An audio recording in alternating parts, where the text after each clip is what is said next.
All right, guys, we've been talking about it all week. It's Dallas week. It doesn't still have the same juice as like peak, Dallas, Washington rivalry stuff, but a lot of it has to do with like both teams. Like we're pretty good, they're pretty bad. Like it's hard when they're both good. It hasn't happened that often, right, over the last 30 years. But hopefully we get this rivalry up and running again. It's interesting that, Quinn and Joe Witt and those guys are coming from the McCarthy staff. You'd get a kick out of it, Cakes, when Quinn was just raving about Mike McCarthy and his professionalism, what a great coach he is, all the things he's learned from Mike, how he puts his practices together, how detailed he is. I thought it was interesting. I know you're a Mike McCarthy hater. Haters are I guess I could fall in the Mike McCarthy hater category. I think I have to put you in the hater. I think you're probably right. I think I have to put you in there. He's one of the NFL coaches that is in my crosshairs. So Mike, had his presser this week, and he is committed to Cooper Rush as a starting quarterback, although he did leave an opening and said there's going to be a package of plays for Trey Lance. I mean, much like when the Commanders faced the Steelers, they brought in Justin Fields for at least one play. Maybe a couple plays. I can't recall, but it was a key play, and he actually slid short. Yeah.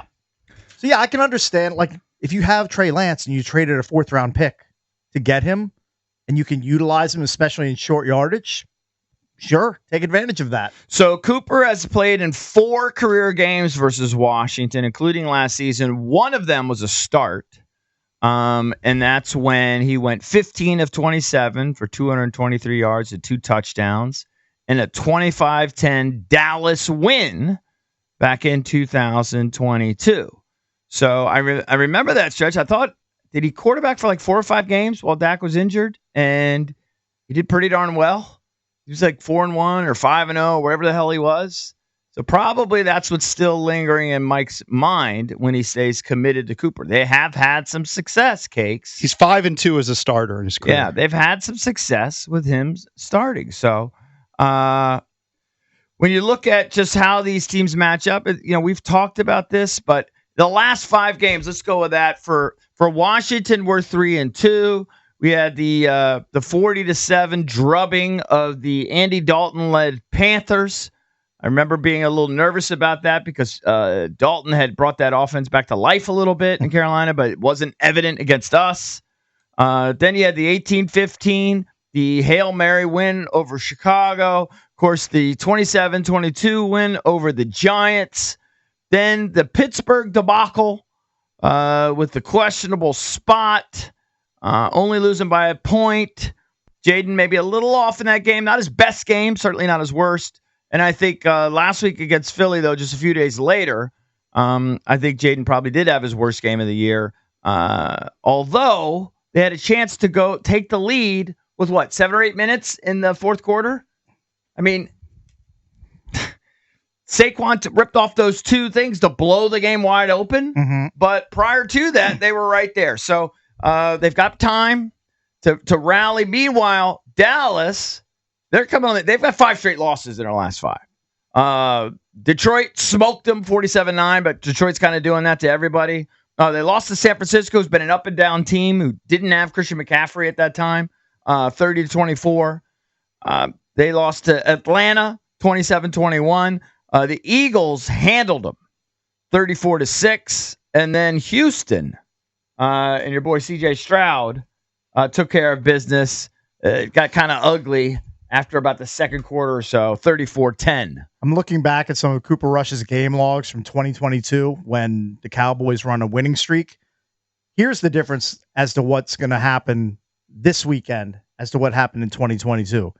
Here are the scores of the teams against Dallas's defense in those wins. 10 points, 10 points, 16 points, 17 points. Look at what Dallas is giving up now. Like he doesn't have that same sort of defensive, for sure, like safety net that he had back in 2022. Dallas is giving up, 29.3 points per game. They're 31st in the league defensively. Consider this, EB, though, back to Cooper Rush. Yeah. Jaden Daniels had a subpar game against the Eagles. Eagles have a really good defense. Number one, Mitchell, the rookie's a stud. The secondary is really good. They've got Jalen Carter in the middle. They're a really good defense. So made sense that Jaden Daniels would maybe have a down game. Do you know what Cooper Rush did against the Eagles this year? He threw for 45 yards. Yeah. Well, 45 yards. Part of that too is he had CeeDee Lamb wide open in the end zone, but that big giant glowing orb up in the sky was coming through the windows at Jerry World, and CeeDee Lamb couldn't find the ball in the end zone. Looked like he threw it behind him too. He did, but I'm trying to give him a little bit of a pass. He lost but it. Yeah, He definitely lost it. 13 for 23 for 45 yards, Cakes. Cooper Rush stinks. Okay, that offense is outside of CeeDee Lamb. They don't have any real playmakers. They lose Jake Ferguson, their top tight end. He went out with an injury this past week, so they've got to dip into a backup tight end. They can't run the ball. I don't see a lot of pathways for them to score enough points to beat the Commanders. Well, they're averaging about 18 points per game, which is pretty low. They're passing for a lot of yards. I guess a lot of that's probably from Dak, residue from Dak. They're passing for 240 a game, which is like 7th in the league, actually.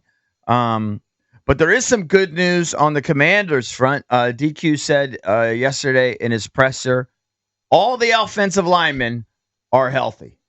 All of them are a go at this point. He doesn't want to use injury as an excuse for anybody. The linemen are healthy. Jaden's healthy.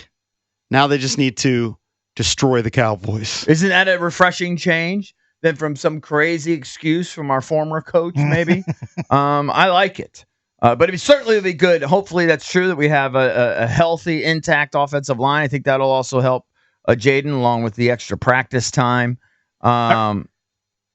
Is anybody concerned that Marshawn Lattimore never practices? Well, I was going to give you the update on that. So kind of concerning. He didn't practice, but he worked out on the side yesterday. That was the plan anyway. Prior to practice, DQ had his presser, and he said he's going to work out on the side, and then they're going to see how it is. And then I guess today there'll be another opportunity to work out and see what happens. It sounds like he's trending towards not playing again. That's what it sounds like, but let's see what happens today. I'm going to guess he's limited at practice at best, if he even practices. All right, limited. He may just do side work. I don't think you go from side work to full. So you go side work to limited today. Yeah. Maybe full Friday. If he's feeling good. My tingle is doesn't practice today. Right. I hope it's limited. I haven't seen much optimism around Marshawn Lattimore. Yeah. One thing he did say, and look, they've clearly given up on Emmanuel Forbes. There's no doubt about that. Yeah. They just gave up on him. But they've been thrilled with Sanderson, what he's done back there. St. Juice is what he is. He can make some plays, but he's not a number one corner. But they're really happy with Quan Martin and Jeremy Chin. Jeremy Chin's flashing. Quan Martin with that nice punch out of the ball. It's just unfortunate that I can't remember who recovered it for. Right, in the Philly game. That could have been a game changer. Oh, it was a huge play. Yeah, huge play. Ball just bounced right into the Philly tight end. Right. It wasn't Goddard. Calcaterra, maybe. I can't remember who recovered it. So, doesn't matter. Limited yesterday was Cleveland Farrell. He's dealing with a knee. Igbananahe. Try to say his name right. I just struggle with it. Just call him limited. Noah I. Yeah, Noah I. He has a thumb that they're dealing with.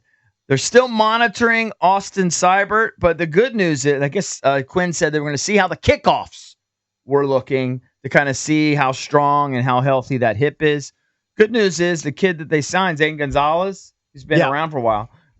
He's been good. It's been solid. So it takes away a little of that urgency. You got to give him, I give Adam Peters a ton of credit because that can often plague a team throughout a season. Yep. When you have place kicker issues like they've had, and he plugged that hole and fixed it right away. Well, that's what happens. And then they even plugged it with a backup, another backup. You have a competent, really good guy running your front office. Like that could have been a disaster. Absolutely. Now, I hope I don't jinx it for this Sunday, but Gonzalez has been very solid. So it's been a great pickup filling in for Seibert, who's been amazing. Hopefully he's just kicking a lot of extra points and the offense isn't stalling out with field goal attempts. Right. A lot of extra points. Hopefully that's what's on deck this weekend. Right. Let me see if there's anything else we could get in there. Will Zane Gonzalez kick 4 extra points this weekend? Would be amazing. Let's hope that's the case.